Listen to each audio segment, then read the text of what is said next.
嗱，咁啊嚟緊咧，我哋3月8號嘅時間咧，就係預測王大賽咧開始接受報名啦。為期1個月嘅接近個報名時間，可以至到4月5號嘅。咁呢一個嘅比賽咧，就係我哋焦點視頻啦，第一次去搞嘅一個嘅玄學嘅比賽啦。咁啊，今次咧我揾到李應聰師傅啊，咁啊請教下佢到底對我哋呢一個比賽咧有啲咩睇法？哦，好啊，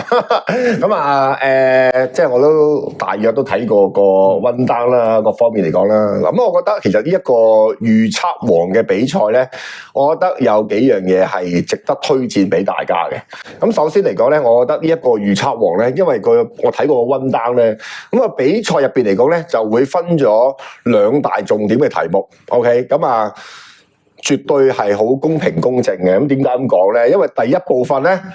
就係時事預測題 ，OK？ 時事預測題即係我平時拍焦點視頻成日預測嗰啲係嘛？台灣大選邊個勝出？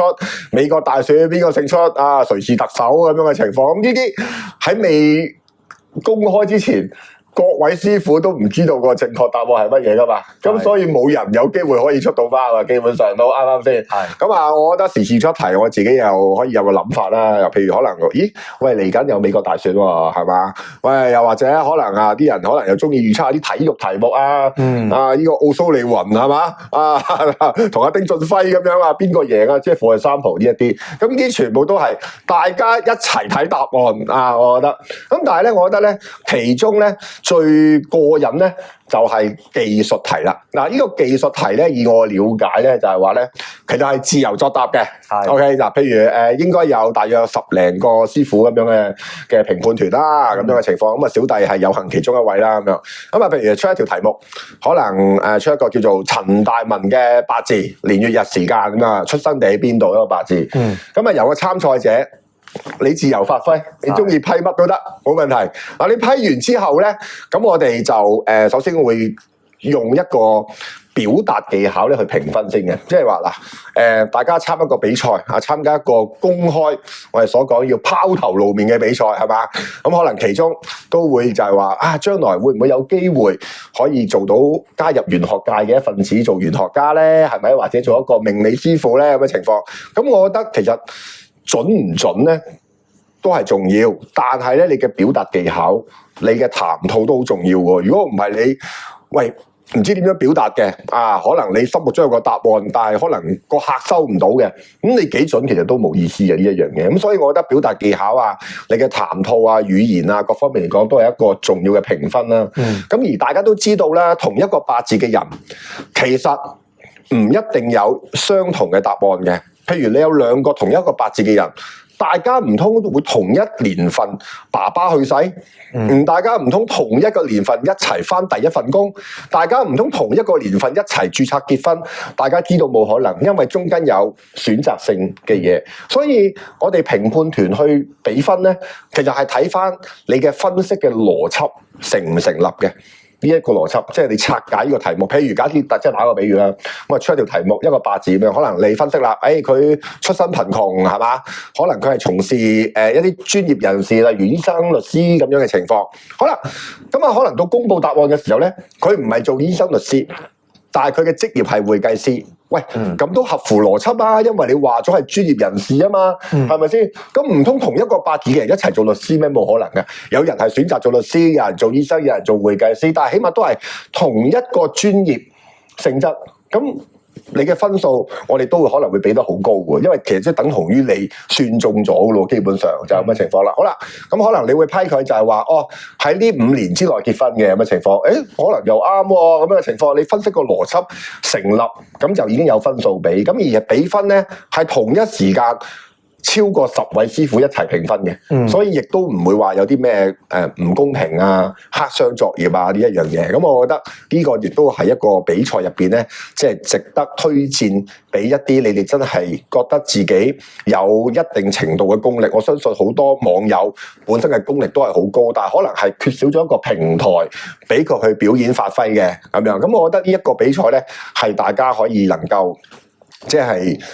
踴躍地去參與啊！咁啊，好似為期都有一段好長嘅幾個月嘅時間，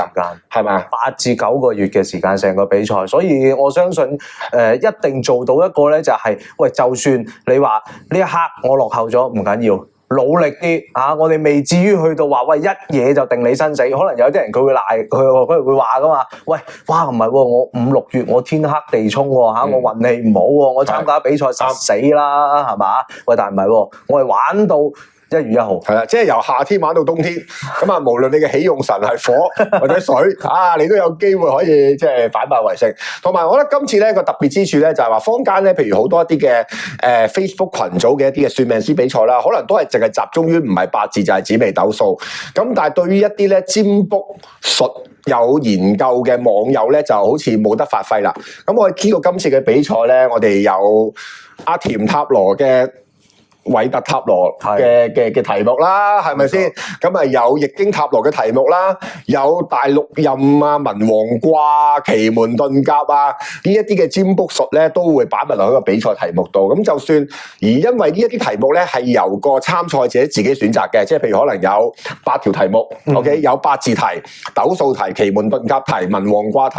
易經塔羅、韋特塔羅嘅題目，由個參賽者按住自己嘅強項去選擇題目，正確，又都唔會知道係邊個師傅出嘅題目，係到解釋評分嘅時候咧，先至會公布呢條題目係邊個師傅出嘅。咁所以成個過程入邊咧，充滿咗神秘感之餘咧，亦都係咧適用於咧，即係無論你係中方玄學家啦，或者你係西方嘅塔羅牌咧，你都可以有機會可以發揮你嘅所長咁樣嘅情況。咁我覺得呢一個係一個幾真真正正係玩術數啦，因為我覺得呢一個比賽咧就同之前無線嗰個通靈之王有少少分別啦，因為通靈之王咧所講嘅係一啲靈感啦，或者鬼神為主嘅一啲嘅技能啦咁樣。咁對於一啲純玩計數方面嘅玄學，可能覺得自己冇乜機會去表演發揮。咁今次我哋調翻轉頭啦，我哋淨係玩一個真係純玄學嘅八字、紫微斗數、文王卦、奇門遁甲、大六壬神數、易經塔羅、韋特塔羅，呢啲全部都係大家耳熟能詳，係真係有根有據。可以喺唔同嘅古籍入邊揾到理論嘅，唔係淨係靠靈感嘅。所以如果譬如有個答案，你只係撞中嘅，你解釋唔到點解你要俾呢個答案，可能個分數都會低嘅喎。冇錯啊。咁所以咧，即係記住啊，我哋呢一個嘅比賽咧，就係第一啦，個時間長啦，第二就係涵蓋嘅範圍咧就係好多啦。咁同埋咧就係即係呢個我都好標榜嘅就係我哋揾咗好多位玄學家咧，就去作為呢一個嘅評判啦咁樣。嗱，可能有一啲觀眾咧想你俾啲 tips 喎嚇，即係可能有啲觀眾咧佢會覺得，喂，師傅你講啊容易啫嚇，你出嚟已經即係做咗呢個從事玄學嘅行業啊咁耐啦嚇，咁可能有一啲咧你覺得喂個表達能力啊，可能係你自己都不斷進步緊嘅，你會唔會俾到一啲 tips， 可能俾一啲我哋參賽嘅觀眾想參賽或者係嚟緊嚇，佢可能會叫一啲朋友參賽，喂，有啲咩 tips 可以話到俾佢哋聽，佢點樣去掌握一啲佢哋預測或者答題嗰個嘅技巧或者諗法咧？嗱，我覺得咧嚟講咧就係話，我當我哋面對住個客人啦 ，OK， 無論你有冇信心答呢個題目都好啦，你都要表現得好有信心、好有自信，OK， 錯唔緊要，最緊要 firm 啊個答案，即係就係，唔係又唔係。話譬如好似我自己個人為例啦，咁我喺焦點視頻拍咗200幾集嘅節目入邊，其中有1/3係涉及預測嘅。我相信喺焦點視頻入邊嚟講咧，我都係其中一個比較成日做預測嘅師傅之一啦，咁嘅情況啦，有好多嘅正經嘅即係政治嘅人物啦，有好多嘅一啲嘅藝員或者係一啲嘅財經我都有預測啦。咁其中一定有準，一定有唔準，呢個我絕對係承認嘅。咁但係無論你啱又好錯又好，我覺得你最緊要你係肯講，而唔係做一啲模棱兩可嘅答案咯。因為你作為一個客人，你都唔希望個師傅俾一個答案你係點解都得嘅。咁即係就會唔係咁理想，所以我覺得信心嘅表現係非常之重要。咁而因為涉及個比賽嘅時間都有成7-8個月啦，咁開頭大家可能唔係好習慣去現場去答題目，咁但係我相信隨住呢一個嘅時間點越嚟越長嘅時候咧，去到最後嗰2-3個月嘅即係總決賽嘅比賽入邊嚟講咧，相信大家嘅發揮咧一定係有翻咁上下表現。仲有好似聽講，如果贏咗比賽嘅話，焦點視頻係會贊助1至3個月不等嘅免費幫你拍攝嘅節目咧，去推介你自己嘅玄學。咁甚至乎可能你已經即時可以踏入呢一個嘅兼職或者全職玄學之路。咁我覺得都係一個幾好啊！即係我覺得就係話為翻玄學界做翻啲嘢，可以培養更加新一批嘅玄學家。做呢一樣嘅行業都係一個幾值得鼓舞參考嘅一個方法。咁啊，因為即係正如阿師傅所講啦，即係我覺得咧，的確啊個信心好緊要啊。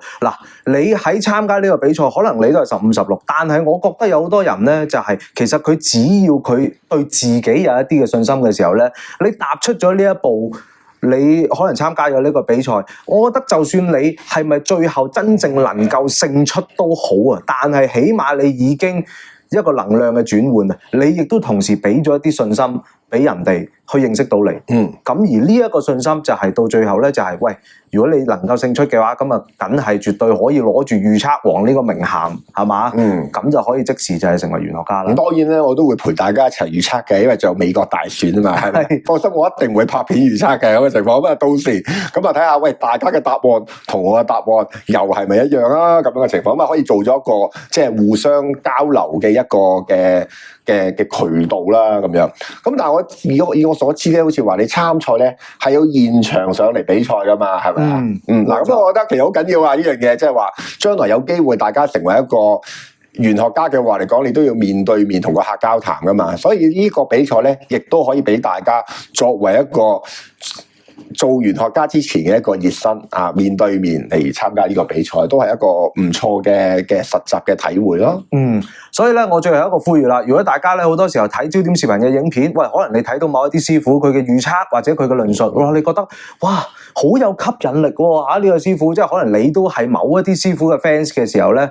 唔好再抹殺你自己嘅才華嚇，快啲喺我哋呢個影片嘅留言區或者資訊欄，你會見到有一個連結嘅，撳入去，咁就可以了解到我哋呢個比賽嘅所有嘅詳情，包括嗰個流程啦，同埋個做法啦，同埋咩叫勝出，咩叫落敗啦，咁啊同埋咧就係最緊要咧，亦都有一個報名嘅連結喺度嘅，咁啊快啲撳入去啦，咁啊可以咧就係參加我哋呢一個嘅比賽啦。咁啊3月8號咧就等大家盡快報名。睇緊片嘅觀眾，你其實對玄學係咪都好有研究呢？如果你想把握九運嘅新時代浪潮，